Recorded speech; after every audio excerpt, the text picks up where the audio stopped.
After seeing literally everyone give this game 10s out of 10s, I'm excited. Smash like if you're excited. Dislike if you're playing this game will be trash. I want to see where you at. Let's get into it. Hundreds of thousands of lost EXP stolen by some of the toughest boss encounters From Software has ever conceived. A lot of anger. Already my guy's dead. Oh, I hate these guys.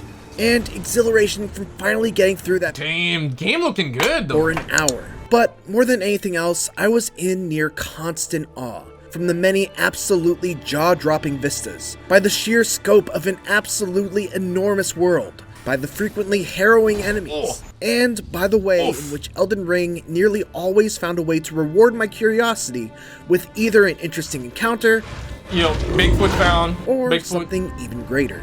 From Software takes the ball that The Legend of Zelda Breath of the Wild got rolling and runs with it, creating a fascinating and dense open world about freedom and exploration above all else, game looking while amazing. Also somehow managing to seamlessly weave a full-on Dark Souls game into the middle of it. It shouldn't be a surprise to anyone that Elden Ring ended up as one of the most unforgettable gaming experiences I've ever had. Bro, like, honestly, man, as somebody who never really plays Souls game, I'm really liking the look of it. I get it. I know a lot of you are like, yo man, you're gonna die a lot in this game, so get ready. I get it. Tarnished of no renown. Or I don't get it. The grand story is hard to fully digest on a first playthrough. Oh damn, you got a it's mama, story dude? that I nonetheless enjoyed trying to piece together for myself. It ended She up looking being like a organic. snack. Especially she looking like a snack right there. There are no exclamation point markers on the map, no waypoints to guide you to them. And these characters don't always flag you down or initially want or need anything from you. They're For just real? people with their own agendas and goals, whose Thoughts, stories guys? are impacted No based on your waypoints? own actions or inactions. That was actually kind of refreshing in an open world as vast as this one.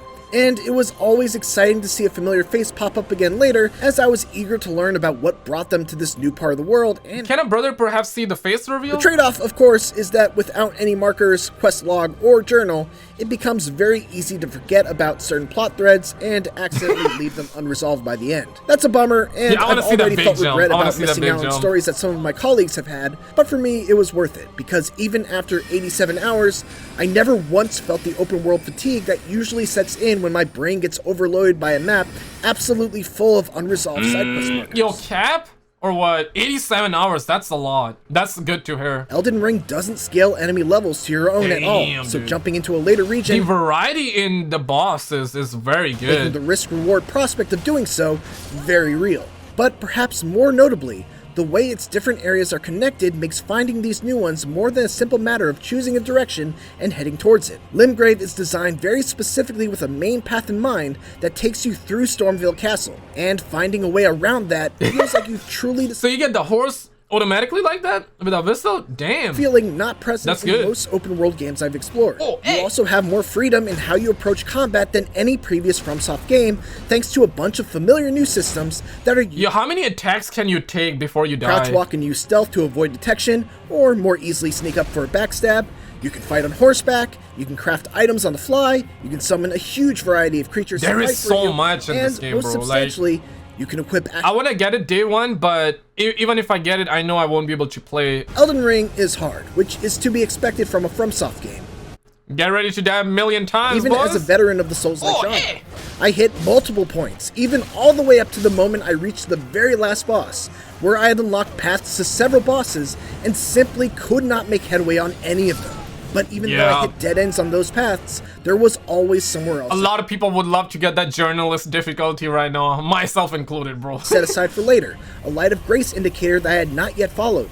There was never a point in Elden Ring where I was at a complete loss of what to do, and every time I explored those other regions and followed those alternate paths, I would find new gear and items, level up my stats, or learn new spells or skills that would eventually give me the extra edge I needed to power through a boss that had given me problems.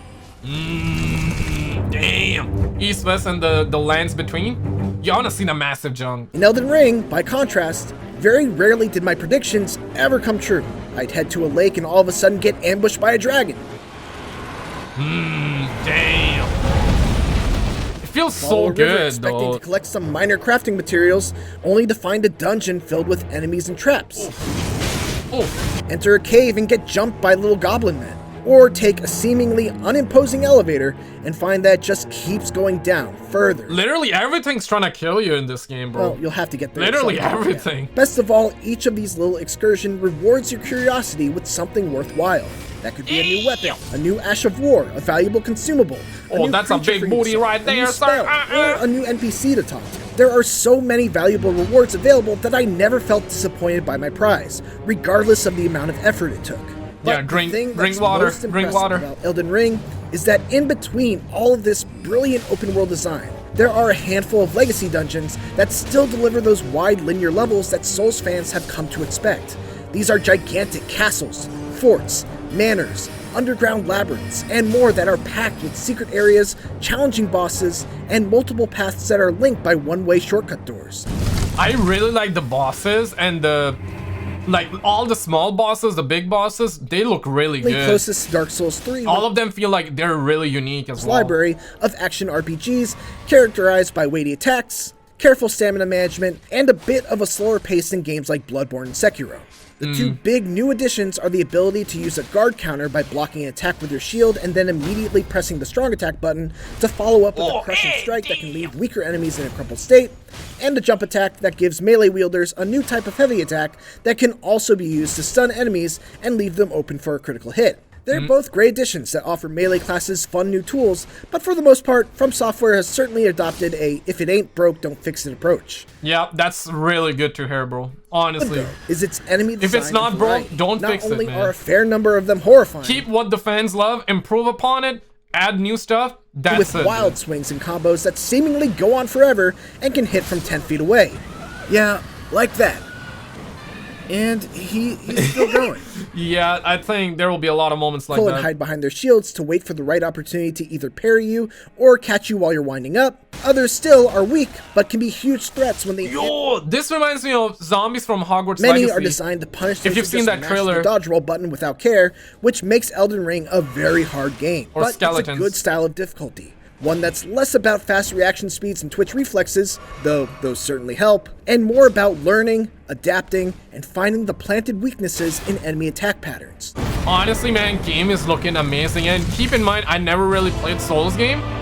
It gives me a little bit of God of War vibes. I know when I said that before, a lot of people got mad. I'm just saying that in a positive way, not saying that in a bad way. There are areas that are giving me vibes from that. Not necessarily the story or the combat or anything else. Sweat and tears. And I feel like this is why I'm liking this a lot. And innumerable surprises. It's making it easy for me to get into Souls game, if that makes sense. Side quests I missed out on.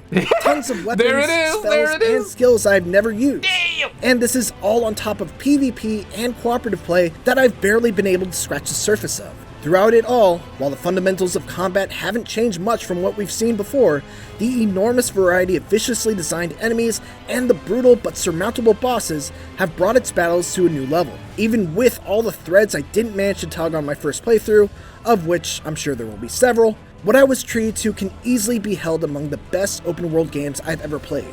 Like The Legend of Zelda Breath of the Wild before it, Elden Ring is one that we'll be looking back to as a game that moved the genre forward. 10 reviewed on damn. I really hope that we don't get catfish with this game, because 10, that's a massive rating. But click on this video on the screen and I will see you right there. Just click it, man. You're gonna